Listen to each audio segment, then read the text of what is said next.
if Edwards wins with the Timberwolves, that really changes his trajectory and is going to elevate him to another level. Welcome to another episode highlight brought to you by the You Can't Comp This NBA Trading Card Podcast. If you like this video, please give it a big thumbs up. And if you want to support the show, simply hit that subscribe button, click that bell for notifications, and you'll be notified every time we go live. See you in the comments. Lay out this week's initial segment. This is inspired by Andy Cartwright .14 on Instagram, and his question was, how about players you think are undervalued right now with potential upside? I'm currently looking at Keontae George and Jalen Johnson. Is there any more that you can think of? And so I'm not going to really answer that question in that vein, but this is what has inspired this section. Because what I'm sort of going through at the moment is who's got potential to be on the Rushmore next that's currently in the league. Yeah. And their prices aren't at the current Rushmore. So just for full disclosure before we move forward anymore, my actual Rushmore is Jordan, Kobe, LeBron, and Steph. Yeah. And so if the prices are less than that, I'm basically calling them like my next level or my next tier down Mount Rushmore / future star. So Nice. That's how I thought we could talk about this segment. And I liked it. you pointed out to me off the air that my tiers aren't in groups of 4. That's triggered your OCD. and that's absolutely true. So I'm sorry to anyone else at home who's also OCD that I trigger. So I think the best place to start on this is with a Brian Windhorst quote. And he was talking about teenagers that could play. And he was citing Cooper Flagg, Luka Doncic, Yep. LeBron, and Wemby. So straight away from that list, we have to take out LeBron because he's already on my actual Rushmore. And that leaves for my top shelf from that list, Wemby and Luka Doncic. Cooper Flagg we're going to leave for a little bit later on. And then the next guy that I'm going to add to my top shelf, and who's actually number 1 on my list, is SGA. And the reason I've got him at number 1 is because of his age. Yep. He's already got an MVP and he's already got a championship. And so he's up there. He's on the right trajectory. Yeah. And I think the other thing that really tantalizes me like quite a lot is that he's still on a really, really young team. And I find that really challenging. And also all the other draft equity that they've come in. Do you know what I mean? So I think they've got a really good chance for them to keep on going forward. So population on the SGA is 713 on his silver PSA 10. Okay. He's currently trading at nearly 1,600. So that's gone up a lot. So if we're looking at the last 6 months, that's up 68%. In the last 12 months, that is up, well, it's 95%. So it's a lot. Yeah. And look, I think, I've been right about some things. I've been wrong about lots of stuff, and I was absolutely wrong on this. And so a little bit of egg on my face in that instance, because I think at around the $500 mark, I remember talking to you about this, and we were like, this is too much. How much more can this card go up? Well, it's gone up a lot. It just keeps going. Yeah. Yeah. And look, I still feel very uncomfortable looking at a silver PSA 10 with a population of 700 at that price, but you can't argue with it. And for all those reasons that I said before, I still feel pretty confident in it. Look, it's interesting to see the rise and fall of prices. Like there was the original spike. I say the original spike this time around. So you look back, I've got the 2-year prices, like the price movement up. What I'm interested in here is we're looking at sales of 1,200 to 1,500 in March 2025. Yeah. From there, and this is when he obviously won the MVP and won the championship, he's actually dropped out and dropped down to $800 by September 25, which baffles me to that. That's post-victory. Yeah. And then, I mean, obviously, you've seen the start of the season.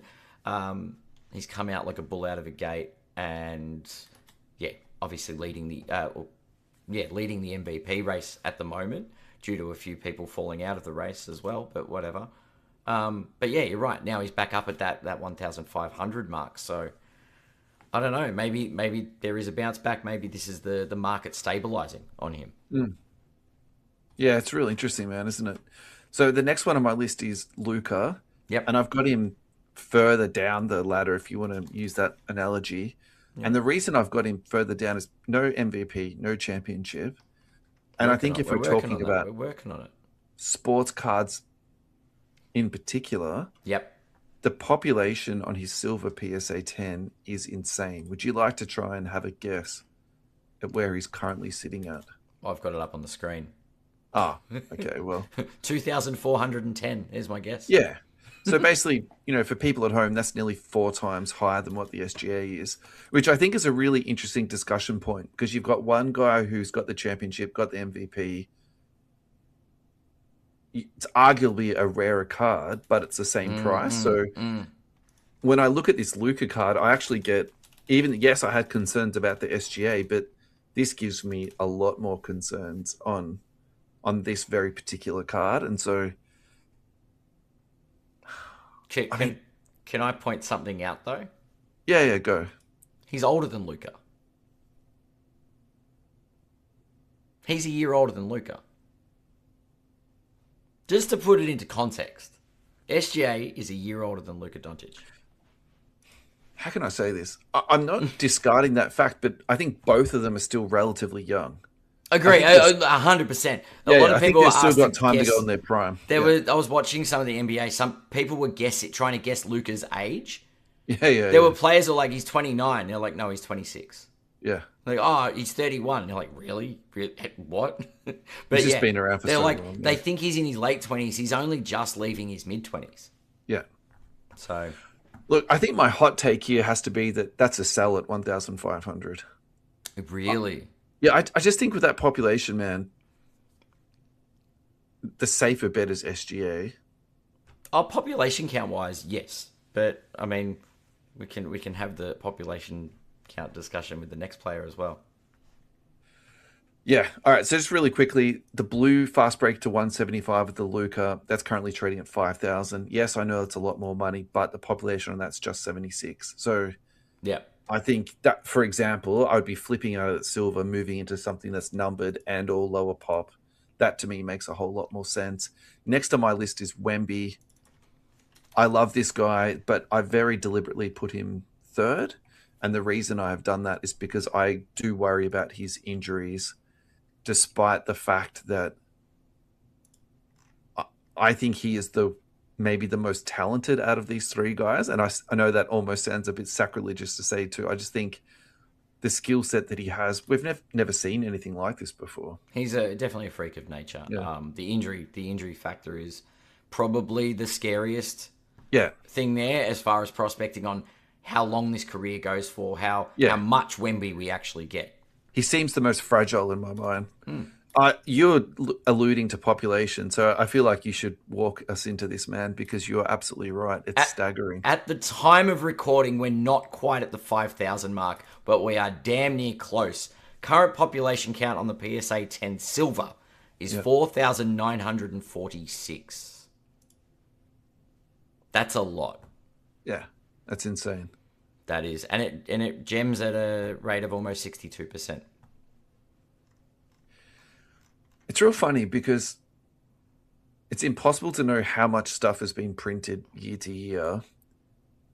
And I will admit that particular Wemby year, there wasn't a lot of other prospects to go in on. And I think a lot of people just went down the Wemby route and they didn't have the same spread. So I'll acknowledge that. But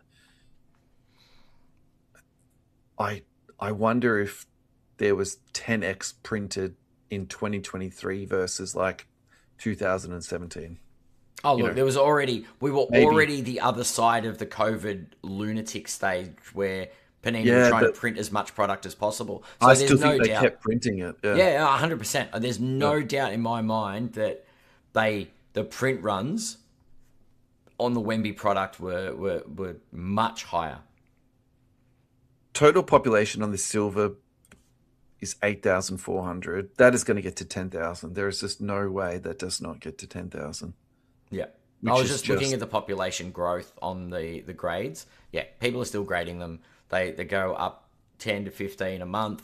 So highly likely if we check back in 4 or 5 months, we've seen that Wemby number on Card Ladder go above 5,000 Yeah.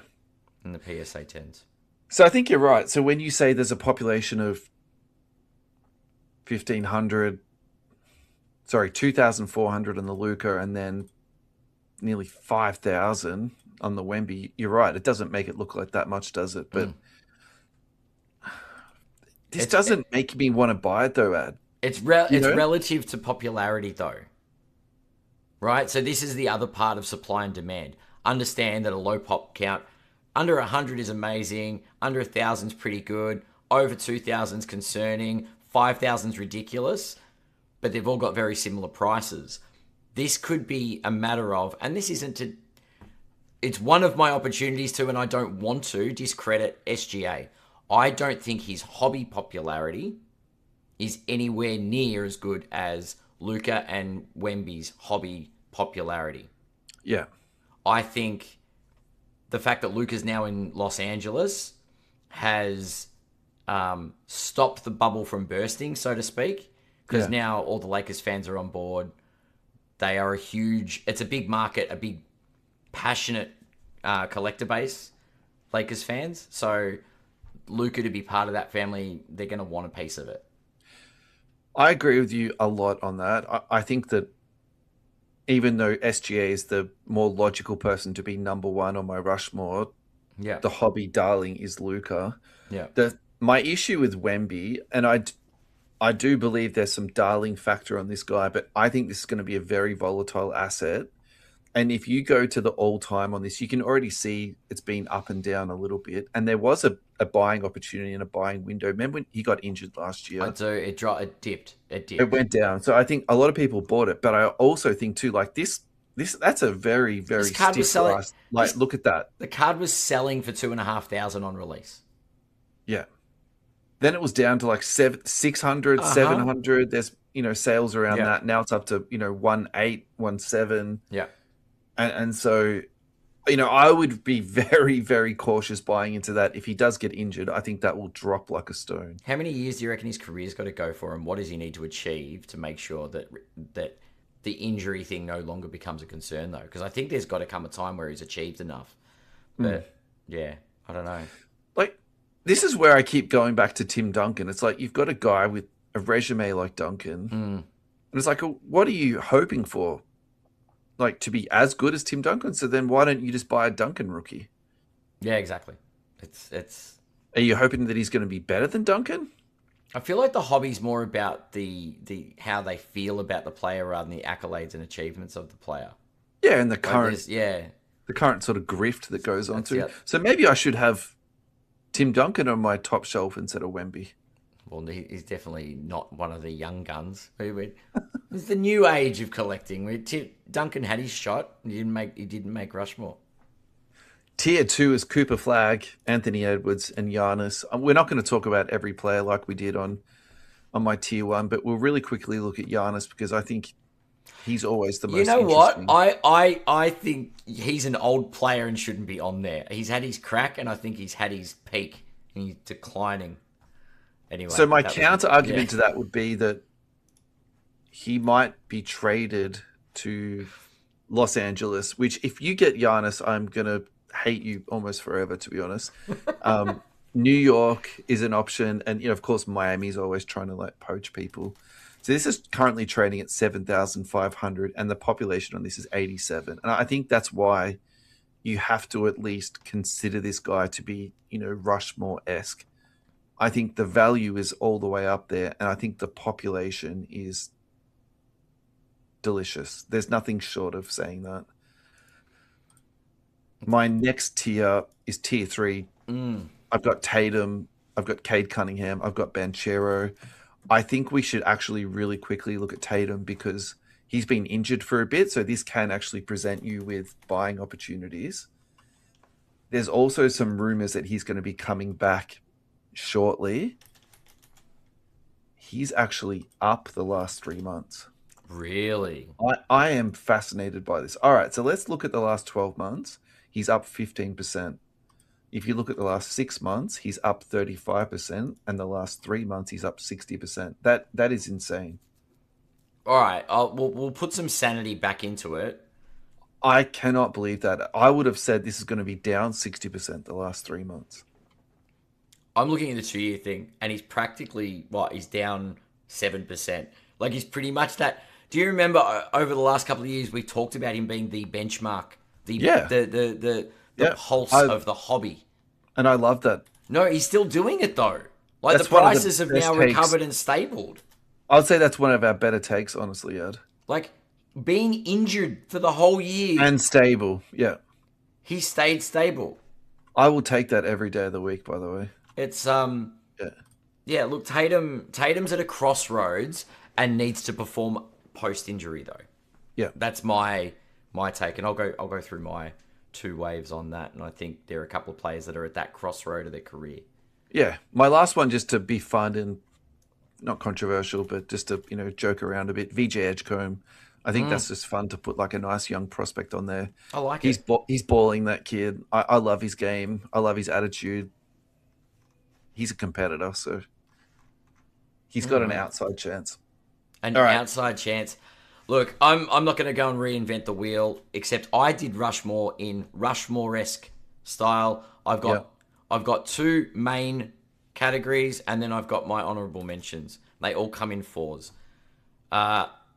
Luka, SGA, Wemby, and Anthony Edwards are my four future Rushmore candidates. Yeah, cool. All of them, we've talked about three of them, the fourth being Edwards. Look, I think if Edwards wins with the Timberwolves, that really changes his trajectory and is going to elevate him to another level. If he can get that team to a championship, that's fantastic and that's insane. Yeah. Yeah. Like that's a huge achievement. That is, and he's got the swagger to go with it. That's Yeah, what I like definitely. about Edwards. Last sold for $900, population 2,233. Nice.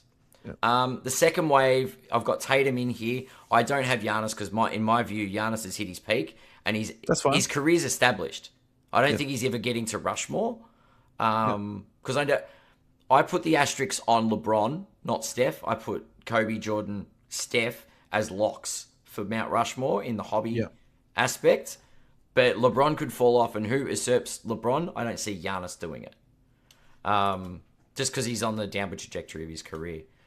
So my wave two is Cade, Cooper Flag, Tatum, and Paolo Banchero. I've got the asterisk next to Tatum and Paolo, purely for the fact that this is Paolo's make or break. If you don't start succeeding and showing us you're a superstar, you're out. Yeah. We're off. And if Tatum doesn't come back, it's the same thing. I agree with you. I think he's definitely at a crossroads at the moment. Cade's card's interesting to talk about. Last sold for 800 US, population 376. So again, comping that back to Luka, Wemby, that's like real juicy for me. I like that population on that card. I think Cade's a good one, yeah. That's a hold at the moment and or a buy. I think that's a really interesting hobby piece at the moment. Yeah, I think Cade Cunningham is... and the Detroit Pistons aren't a joke at the moment. They're right at the top of the East. So something to be watching out for. Players that are honourable mentions that are on their way. I've got Jalen Johnson and Armin Thompson. They're young, they're performing well. I don't know if Jalen Johnson's done too well since the Trae Young trade, but no, he has not. We will see what happens with that. And then it's the Tyrese's. I've got Tyrese Maxey and Tyrese Halliburton as the next in line to shoot for the stars. All right. Maxi 602 pop, last sold for 325. I actually want to do a quick check on Halliburton because he's been injured. I would love to see what's happened to his value. he has also rebounded. So he's trading at 350. Pop on that is 453. In the last 3 months, he's up 55%. That has to be people prospecting on him coming back. He's been doing some work. He's been out on the floor doing a few drills.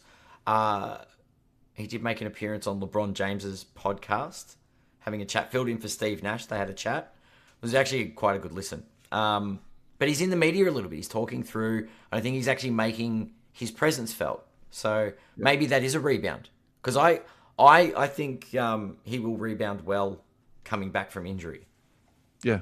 Actually, I think he'll assist well coming back from injury. That's a basketball joke. Anyway. Well done. I reckon he'll get over 10 assists in a lot of games. I don't think he'll get over 10 rebounds in a lot of games. He's not that kind of guy. No. Anyway. Anyway, thank you so much, Andy, for your inspiration. We really appreciate it, mate.